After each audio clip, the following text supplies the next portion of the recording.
আমার মাহফিল হলো আমার চাঁদপুর জেলার এই ইসা ঈশ্বরী দরবার ঈসা আলী শাহেন শাহ দরবার শরীফে।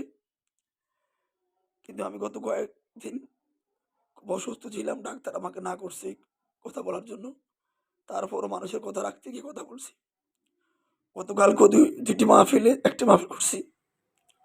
রাত্রে আমি শুইছি, ফজর নামাজ পড়ে ১২টা বাজে উঠে দেখি আমার গলা টোটাল বন্ধ। আমার গলাতে কোনো কথা আসতেছে না, গলাতে কোনো কথা আসতেছে না। এই মুহূর্তে আমার সকল নাম্বার বন্ধ, অনেকে ডিস্টার্ব করতেছে। আজকে আমার চাঁদপুর জেলা এই শাহতলী ঈশ্বরী দরবার শরীফে বিশাল একটা উরুসে আমার মতো প্রধান বক্তা ছিলাম আমি। মোসান আহমেদ সবুজ আমাকে দাওয়াত করেছে।